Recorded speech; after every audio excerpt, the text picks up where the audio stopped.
C'était une promesse de campagne forte.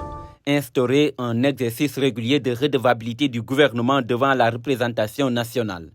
Depuis l'installation de la 15e législature de l'Assemblée nationale du Sénégal, cet engagement se concrétise à travers les différentes comparutions du Premier ministre Ousmane Sonko devant les députés, faisant des questions d'actualité un véritable rendez-vous de transparence et de responsabilité. Nous ne voulons plus d'un pays où les richesses sont accaparées par un clan. Nous voulons au contraire un pays où les ressources du pays sont gérées au profit de tous. 27 décembre 2024, le Premier ministre Ousmane Sonko prononce sa déclaration de politique générale devant les députés. À cette tribune, il dévoile la vision stratégique de son gouvernement et trace les grandes priorités de son action.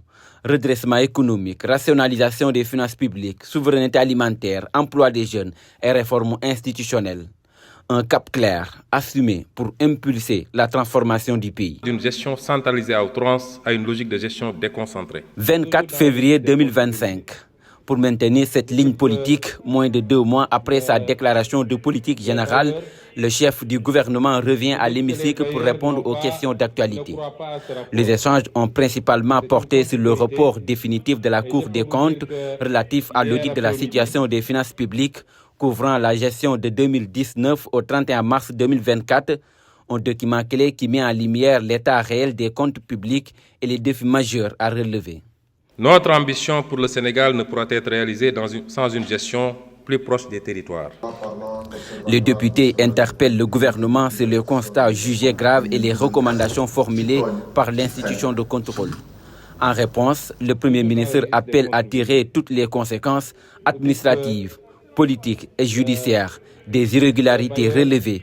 Il réaffirme avec fermeté l'engagement de son gouvernement en faveur de la transparence budgétaire et de la reddition des comptes. Cette séance marque véritablement le début d'un exercice régulier de redevabilité parlementaire. Cet exercice devrait être un instrument de pilotage permettant d'apprécier l'efficacité et l'efficience des dépenses fiscales. 14 avril 2025, pour sa deuxième comparution depuis sa nomination, le Premier ministre fait face aux députés et répond à 14 questions touchant aux principales préoccupations des Sénégalais dans un exercice de vérité attendu sur les grands dossiers nationaux. Les débats se cristallisent autour de dossiers brûlants, la flambée des prix et les mesures engagées contre la vie chère, la situation des Sénégalais établis à l'étranger, la mission du FMI et les discussions techniques en cours, ainsi que la loi interprétative d'amnistie adoptée le 2 avril 2025. Des sujets sensibles au cours des préoccupations nationales. Cette séance est marquée par des échanges parfois vifs, reflets des clivages politiques au sein de l'hémicycle. Elle consacre toutefois l'ancrage d'un dialogue direct, régulier et assumé entre l'exécutif et le Parlement, désormais inscrit dans la pratique institutionnelle. 28 novembre 2025, le chef du gouvernement se prête à nouveau à l'exercice des questions d'actualité. Au cours des débats, la question cruciale de la dette publique, les discussions stratégiques avec les FMI en vue d'un nouveau programme de financement et le plan de redressement économique, des enjeux majeurs qui conditionnent la trajectoire. Dans un contexte économique sous tension, le Premier ministre monte au front pour défendre une stratégie fondée sur la maîtrise rigoureuse des dépenses, l'élargissement de l'assiette fiscale et la relance soutenue de la production nationale.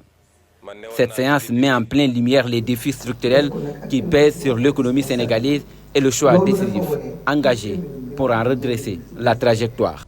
Mes chers collègues, Monsieur le Premier ministre, Mesdames et Messieurs les ministres, l'ordre du jour appelle les questions d'actualité au gouvernement.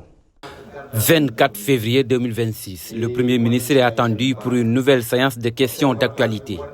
Plusieurs dossiers sensibles occupent l'ordre du jour.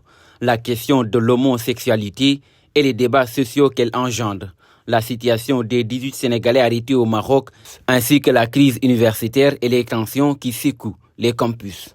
Des sujets au cœur des préoccupations nationales et des discussions parlementaires. Ce passage intervient dans un contexte social et politique sous haute surveillance où les attentes des citoyens restent particulièrement élevées. À travers ces différentes comparutions, la 15e législature affirme son rôle de contrôle de l'action gouvernementale. La régularité des séances et la diversité des thèmes abordés témoignent d'une dynamique de redevabilité renforcée, plaçant l'Assemblée nationale au cœur du débat démocratique.